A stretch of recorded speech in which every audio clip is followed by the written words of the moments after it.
কিন্তু এটা মুক্তিযুদ্ধই, কারণ এইটা দিয়ে আমরা একটা স্বাধীন জমিন পাইছি। ইনকিলাব মঞ্চের আহ্বায়ক শরীফ ওসমান হাদিকে গুলি করে হত্যার ঘটনায় প্রধান অভিযুক্ত ফয়সাল করিম মাসুদ ঘটনার পরেই দেশ ছেড়ে ভারতে পালিয়ে গেছে বলে জানিয়েছে তদন্ত সংশ্লিষ্ট সূত্র।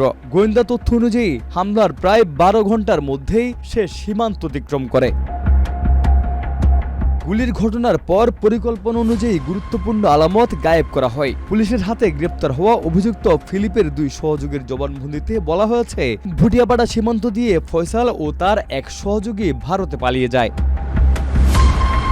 তদন্ত সংশ্লিষ্ট সূত্রে বরাতে জানা গেছে, ফয়সালের ব্যবহৃত মোবাইল ফোন আইপি অ্যাড্রেস বিশ্লেষণ করে বুধবার তার অবস্থান ভারতের মহারাষ্ট্রে শনাক্ত করা হয়েছে। সে দেশটির রিলায়েন্স কোম্পানির একটি সংযোগ ব্যবহার করে যোগাযোগ রক্ষা করে বলেও তথ্য পাওয়া গেছে। যদিও হত্যাকাণ্ডের প্রধান 2 অভিযুক্ত এখনও পলাতক, তবে তদন্তের পুরো ঘটনার নকশা স্পষ্ট হয়ে উঠেছে। তদন্তকারীদের ভাষ্য অনুযায়ী চলতি বছরের জুলাইয়ে দেশে ফিরে ফয়সাল করিম মাসুদ, তারপর কামাল, রুবেল ও মইনুদ্দিনের সঙ্গে যোগাযোগ স্থাপন করে সে। এছাড়াও জানা যায় তারা সবাই কার্যক্রম নিষিদ্ধ আওয়ামী লীগ ও এর অঙ্গ সংগঠনের সঙ্গেও যুক্ত বলে তদন্তে উঠে এসেছে।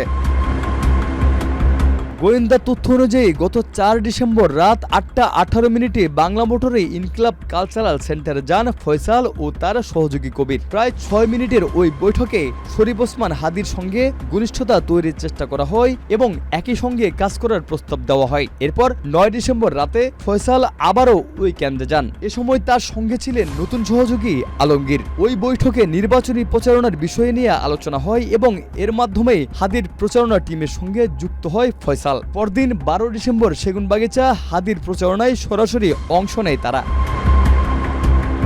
তবে বলা হচ্ছে, প্রচারণায় যুক্ত হওয়ার পরই হত্যার পরিকল্পনা চূড়ান্ত করা হয়। নরসিংদী, সাভার ও মানিকগঞ্জ সহ বিভিন্ন এলাকায় রেকি করা হয়। 11 ডিসেম্বর প্রস্তুতির অংশ হিসেবে ফয়সাল পশ্চিম আগারগাঁওয়ে তার বোনের বাসায় ওঠে। হামলার দিন ভোরে উবারে করে হেমায়েতপুরে একটি রিসোর্টে যায় তারা। রিসোর্টের সিসিটিভি ফুটেজে শুক্রবার ভোর 5টা 22 মিনিটে ফয়সাল ও আলমগীরের গাড়ি প্রবেশের দৃশ্য দেখা গেছে। সেখানে আগে থেকেই অবস্থান করছিল ফয়সালের বান্ধবী মারিয়া ও তার বোন। তদন্ত সংশ্লিষ্ট সূত্রে জানায়, সেখানে হাদির একটি ভিডিও দেখিয়ে ফয়সাল হামলার পরিকল্পনার কথা জানায় এবং ঘটনার পর সব ধরনের যোগাযোগ বন্ধ রাখার নির্দেশ দেয়।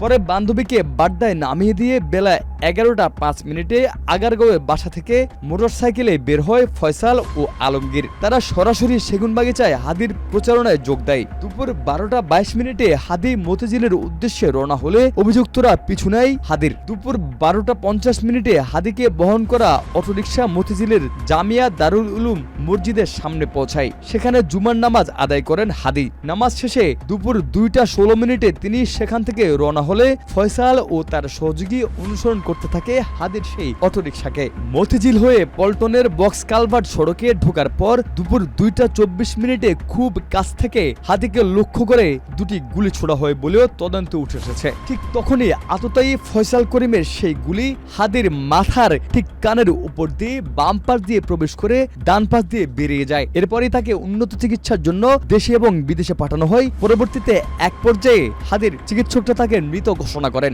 তবে হাদির এই হত্যাকাণ্ডের পিছনে অভিযুক্ত এই প্রধান 2 আসামিকে ধরতে এখনো তৎপর আইনশৃঙ্খলা বাহিনী। তবে সর্বশেষ এই 2 অভিযুক্তের অবস্থান শনাক্ত করা গেছে ভারতের মহারাষ্ট্রে। আরিফ, মাই টিভি, ঢাকা।